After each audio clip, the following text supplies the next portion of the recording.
तमाम तारीफ़ें और तमाम शुक्र उस रब्बुल इज़्ज़त के नाम जिसके हाथ में मेरी और आपकी जान और तमाम जहान है। बाद अज़ां लाखों करोड़ों दरूद व सलाम आप सल्लल्लाहु अलैहि वसल्लम पर और आपकी आले पाक पर। अस्सलाम वालेकुम ख़वातीन व हज़रात, मैं हूँ यूनुस जावेद। पहले ये बताएं, लास्ट सेशन मैंने किया था, उस सेशन में कितना आप लोगों ने सीखा? एनीवन, कोई एक इंडिविजुअल खड़ा हो ताकि उसके बाद में अपने टॉपिक की तरफ आऊँ। जी, टीचर हमेशा पिछला सबक वो सुनकर अगला स्टार्ट करता है। जी, एनीवन।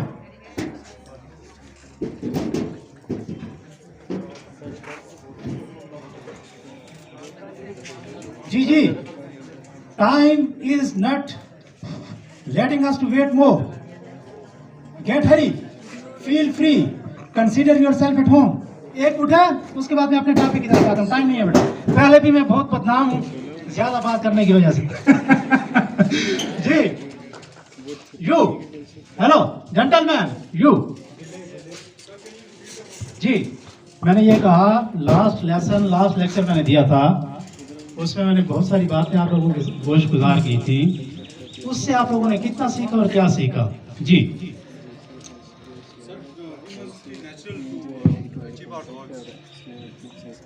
ओके।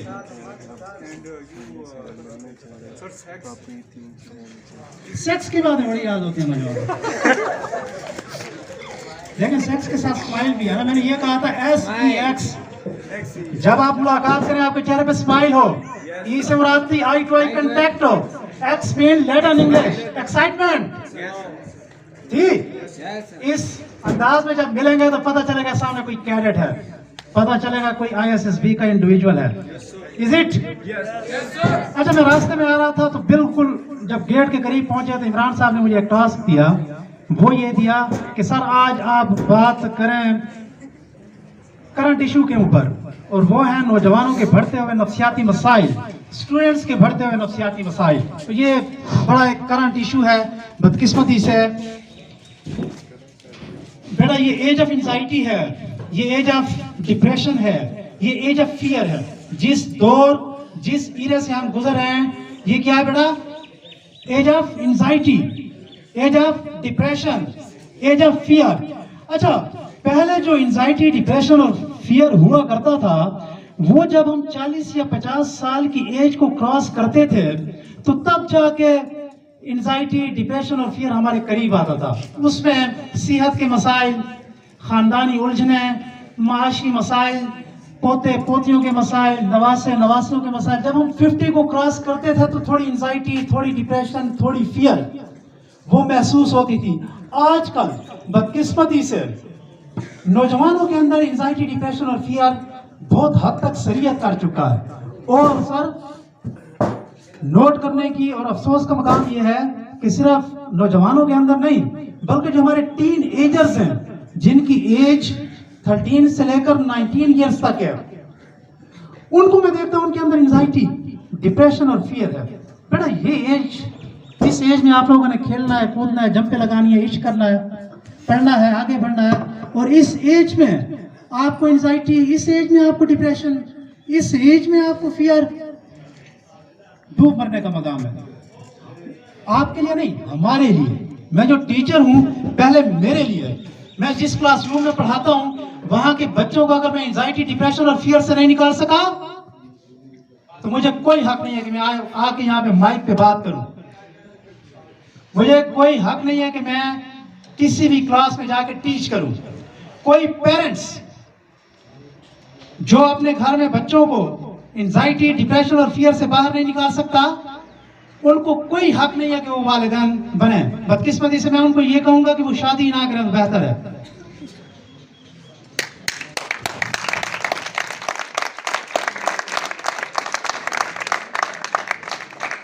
ये बड़ा मजाक से हटकर इतना संगीन इशू है कि मैं बिल्कुल जब गेट के करीब पहुंचा तो सर ने टास्क दिया कि आज इस इशू के ऊपर बात करें, तो मैं बिल्कुल फिलबदी बात कर रहा हूँ उसके ऊपर। मेरे जहन में यह था कि army, Pakistan navy, Pakistan air force के बारे में बात करूंगा, लेकिन ये सर का ऑर्डर था तो उस हवाले से मैं बात करूंगा। ये करंट इशू है, ये बहुत अहम इशू है, और इस इशू को एड्रेस करना न सिर्फ स्टूडेंट का, न सिर्फ टीचर्स का, बल्कि वालिदैन, ये जो ट्राई-एंगल है पेरेंट्स, टीचर और स्टूडेंट, इस फोरम के अंदर, इस प्लेटफॉर्म के अंदर तीनों जो ट्राई-एंगल्स हैं, यहाँ पेरेंट्स भी बैठे हैं, यहाँ मुअल्लिम उस्ताद भी बैठे हैं, यहाँ पे तालिब इल्म भी बैठे हैं, तो ये इशू ट्राई-एंगल, तीन जाविये के ऊपर, तीन लोगों के लिए हम एड्रेस करने की कोशिश करेंगे। ये सिर्फ मैं स्टूडेंट को एड्रेस नहीं कर रहा, मैं यहाँ बैठे हुए मुअल्लिम को भी एड्रेस कर रहा हूँ, मैं यहाँ बैठे हुए पेरेंट्स को भी एड्रेस कर रहा हूँ, और सबसे बढ़कर मैं अपने आप को भी एड्रेस कर रहा हूँ, क्योंकि मैं पेरेंट भी हूँ, मैं टीचर भी हूँ, और मैं बैक वक्त स्टूडेंट भी हूँ। ओके? Yes sir. अब फियर, एंजाइटी और डिप्रेशन है क्यों, इसकी वजूहात क्या हैं और इसका हल क्या है। लेकिन मैं सिर्फ ये नहीं कहूंगा कि एंजाइटी, डिप्रेशन और फियर है, साथ हल भी बताने की कोशिश करूंगा साथ, और मैं कोशिश करूंगा इंशाल्लाह अगले महीने जब हम नेक्स्ट सेशन करने के लिए आए, अगर जिंदगी रही, तो आप लोग एंजाइटी, डिप्रेशन और फियर से बाहर निकल आएंगे। आपके अंदर न खौफ हो, न एंजाइटी हो, न डिप्रेशन हो। अगर जो बातें मैं आपके गोश गुजार करने जा रहा हूं बेटा, इसके ऊपर 1 महीना अगर आप लोगों ने प्रैक्टिस की, तो यकीन माने अगले महीने इंशाल्लाह जब हम सेशन करने के लिए आएंगे, अगर जिंदगी रही, तो आप लोग एंजाइटी, आप लोग डिप्रेशन, आप लोग फियर से बाहर निकल जाएंगे, और आप लोग दुआ देंगे। ओके?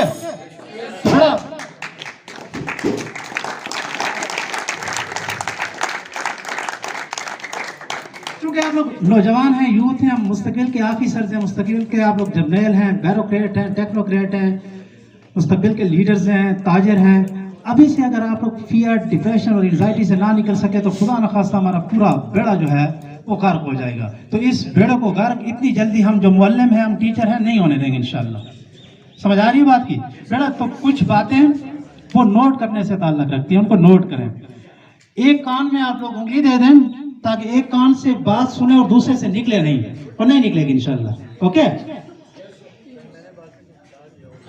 आज का नौजवान क्यों एंजाइटी, डिप्रेशन और फियर में है? सर, कर्नल साहब से भी मेरा सवाल है, मेजर साहब से भी है, जहां बैठे हुए तमाम जो सुनने वाले हैं उनसे मेरा ये सवाल है, क्यों, आखिर क्यों?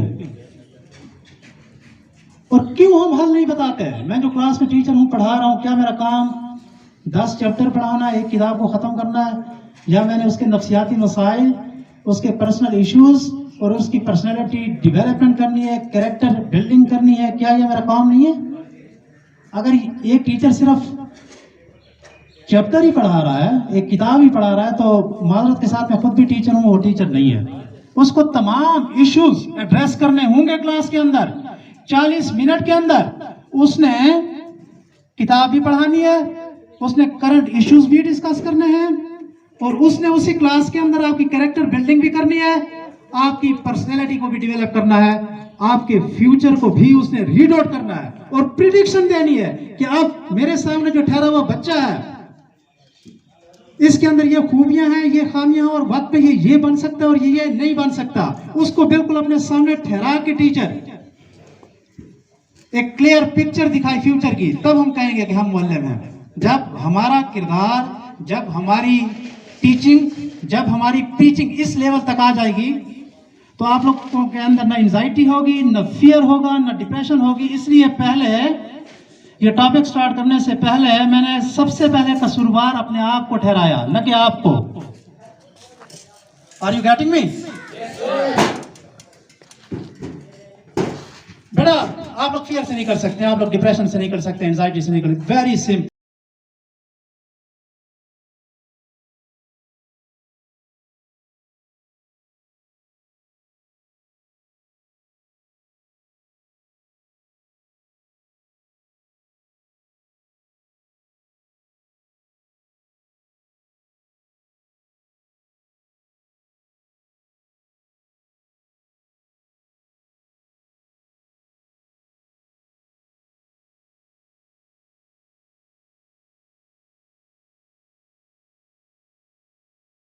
का टाइम क्या है बेटा? नेचर के टाइम 2 हैं बड़े अहम, एक सुबह का टाइम है और एक शाम का टाइम है। सुबह जब आप लोग उठते हैं नमाज पढ़ने के बाद, और जिस रफ्तार के साथ सूरज तलू होता है, क्या होता है बेटा? अगर आप लोग सुबह सवेरे सूरज को अपनी आंखों से तलू होता देखें, अपनी तो सूरज जिस तमन्नाई के साथ पूरे पूरे अर्थ को फाड़ कर निकलता है, वो तमन्नाई का कुछ हिस्सा आपकी आंखों के जरिए आपकी बॉडी में सरियत कर देगा और पूरा दिन आपका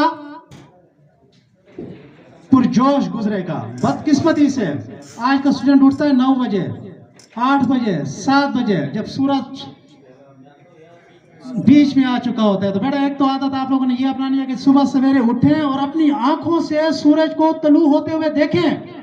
इसकी प्रैक्टिस करें, 1 महीना मशक करें। 1 महीने के बाद मैं मशक लूंगा, देखूंगा कि आपकी जिस्म के अंदर, इधर जो फिजिकल इंस्ट्रक्टर आए हैं सबने बात की है कि देखते हैं आपकी बॉडी के अंदर एनर्जी आती है नहीं आती।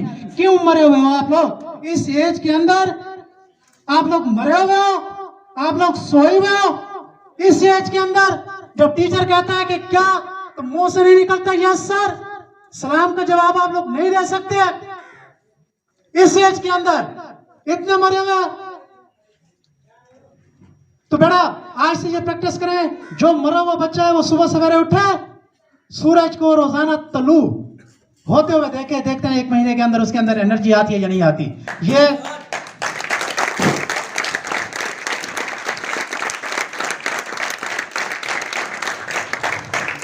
देखिए बेटा, मुझे तालियां भी उससे मजा आएगा जब आप इन बातों पे अमल करेंगे। और जब मैं नेक्स्ट सेशन में आऊंगा तो आपकी पर्सनैलिटी के अंदर ये चीजें डेवलप हो चुकी होंगी। यकीन माने आपकी एडमायरेशन, आपकी तारीफ की मुझे उस टाइम मजा आएगा। अभी बिल्कुल मुझे मजा नहीं आ रहा। आप लोग मेरे लिए क्लैपिंग बिल्कुल ना करें। नेक्स्ट सेशन में जब आपके सामने हूंगा और आप लोग मेरे पिछले सेशन के सवालों के जवाब देंगे और अपनी शख्सियत में वो तमाम बातें वो डेवलप करेंगे, यकीन माने उस टाइम मुझे क्लैपिंग का जवाब मिलेगा। सेकंड, शाम का मंजर। अच्छा बदकिस्मती से देखें, असर का टाइम वो नेचर को देने का है, वो खेल के मैदान का है। आज के नौजवान खेल के मैदान से दूरी। आज का नौजवान अपने तमाम किले लैपटॉप स्क्रीन के ऊपर और मोबाइल की स्क्रीन के ऊपर सर कर रहा है। वो बेड के ऊपर सो के सर तमाम जंग लड़ा रहा है। बेड के ऊपर लैपटॉप की स्क्रीन के ऊपर वो तमाम मार के सर कर रहा है। वो मोबाइल की स्क्रीन के ऊपर तमाम एडवेंचर कर रहा है। वो टाइम असर का जो एडवेंचर उसने करने थे प्लेग्राउंड के अंदर, जो उसने मारने थे प्लेग्राउंड के अंदर, वो लैपटॉप की स्क्रीन और कंप्यूटर की स्क्रीन और मोबाइल की स्क्रीन पे बैठ के और चारपाई पे बैठ के वो ये काम सर कर रहा है। तो बेटा इस लानत से निजात हासिल करें। मोबाइल फोन का मिनिमम इस्तेमाल करें। जब देखें, मेरी बात सुने, रात गए तक जब आप लोग मोबाइल फोन देखेंगे, क्या सुबह सवेरे अपनी आंखों से सूरज को तलू होते हुए देख सकेंगे? हरकत नहीं। क्या असर का टाइम जब आप लोग मोबाइल के ऊपर मूवीज देखेंगे, गेमें खेलेंगे, क्या ग्राउंड में जाके प्रैक्टिकली किले सर कर सकेंगे? हरकत नहीं। तो एक तो मोबाइल फोन से आप इस लानत से इसको जिस हद तक इस्तेमाल करना है उस हद तक इस्तेमाल करें। सुबह अपनी आंखों से सूरज को तलू होते हुए देखें। असर का टाइम नेचर को दें और मैदान में आए। कोई भी गेम खेलें, कोई भी गेम खेलें। जब आप शाम को थक हार कर चारपाई पर जाएंगे तो यकीन माने नींद भी बड़ी अच्छी आएगी, मसल भी ठीक होंगे, जहन भी फ्रेश होगा, रोटी भी हजम होगी। Okay sir. लेकिन